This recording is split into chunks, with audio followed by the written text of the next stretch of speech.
Alright, welcome back. So let's talk about R tree.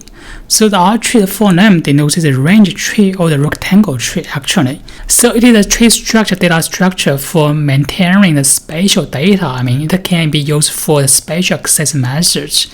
We can use the R tree for indexing the multi-dimensional information like geography, coordinates, rectangles, or polygons. So in other words, we can use this R tree to help us maintaining an index table for storing data like Google Maps, right? So formally, the R tree is a height-balanced tree, like a B plus tree. So before we have introduced two other tree structure already. The first one is called KD tree, right? The second one is called quadrat tree.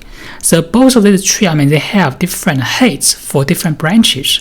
In other words, this tree we have covered before in sections, their height imbalanced, right? So the R tree to be introduced later, it will be a height balanced tree. It is very similar to B plus tree. So like B plus tree, we have balanced hierarchy for the 1D dimensions.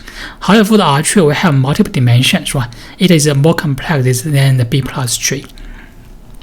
So following this R tree represents data objects in the intervals. It can be either an MBR, the minimum bounding rectangles in several dimensions. It also enables the exact point and range lookups. In other words, we can do queries based on R tree for both searching for exact point as well as some ranges or like some regions inside like geography maps, right? So we show an example here, right?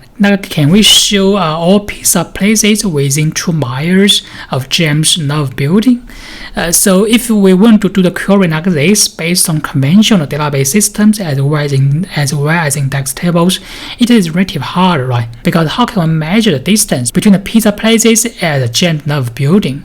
It's hard, right? Based on conventional database systems. However, if we use some database system for storing the map information as well as R tree as index tables, then we can do query like this in a very fast manner. So this R tree is proposed by Anthony in 1984.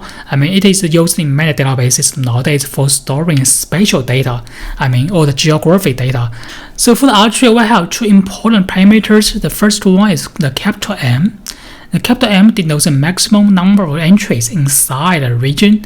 Another parameter we have is called M. This M denotes a minimum number of entries.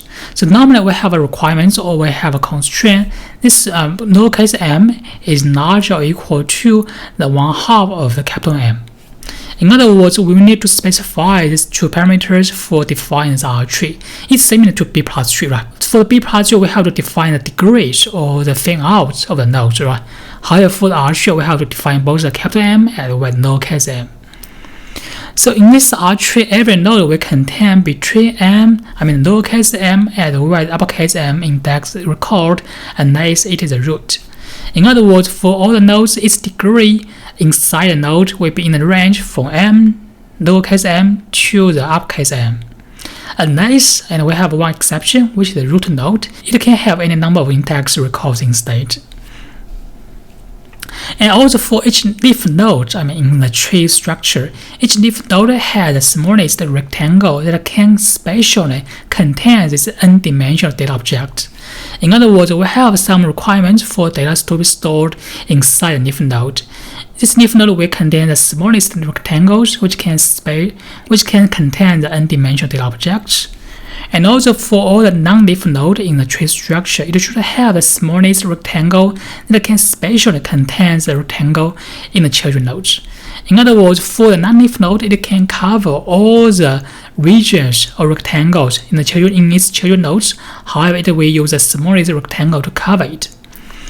And the root node of the tree structure will have at least 2 children unless it is a leaf. We have one exception if this root node also happens to be a leaf node. In other words, we have one single node in the tree, then it should be okay if it doesn't have any children nodes.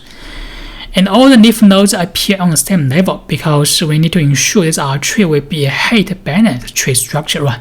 Which is very different from the other tree structure we have mentioned before in the section. So in this page, we will show you with an example. Let's assume we plan to build an index table for storing data inside the geographic region. This is a 2-dimensional geographic region, right? We have both, for example, we have both latitude and as well as longitude. Inside the region, we have several objects to be stored: A, B, as well as D, E, F, G, H, I, K, L. We plan to store them into a database system, and we also plan to construct an index table for maintaining or for storing these records into the index. So how can we maintain our tree structure diagram for the building the index table? We show the example at the bottom of this page, and we can build our tree as seen at the bottom. So this R tree will be head balanced, and the head of the tree will be 2, right? We have 3 labels: root, intermediate layer, and with leaf nodes. And for the root node, it contains 2 records, R1 and R2. This R1 is one region. This is a region, right? This region denotes R1. And inside R1, it contains all the objects to be stored inside it. Because for the R1, we have A, B, D, E, F. We need to ensure we can draw a rectangle can contain all the objects inside it. However, here we don't use this R1 to cover these records directly, because between them we have this R3 and R4 as intermediate rectangles. So inside the R1 we have 2 more records, R3 and R4. This R3 is also a rectangle, right? And we have one rectangle R3, and we also have one rectangle R4. They are both rectangles. And for the R3, it covers 2 data records, A and B, right?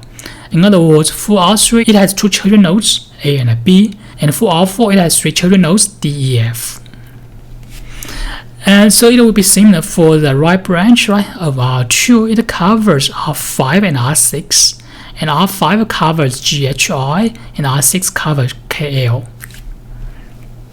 So you can see, right, for the internal nodes, these regions will be covering, some intermediate regions in the database system. As to the leaf nodes, it will contain concrete data instances to be stored in our database system. Also for the B plus tree, so we have specified capital M to be 4 and lowercase m to be 2. In other words, for all the nodes, it should cover like 2 to 4 indexes or entries inside them, right, for each node in the tree structure. Also, we need to ensure the rectangle that we're drawing here, they are the minimal rectangle which can cover the internal object. That R1 is the minimum rectangle covers both R3 and R4. We cannot draw smaller rectangle than R1, which can also cover R3 and R4, right, anymore, right? And this R3 is also the smallest rectangle covering this A and B, right? It will be similar for the remaining rectangle that we draw here. Also, this tree is head balanced. All the leaf nodes will appear in the same level, right? Which is very different from the KD tree and the quadrat tree we showed before. Alright, as to the pointers in our tree, so for the pointers between the non-leaf nodes, it will be pointed to the children nodes, right?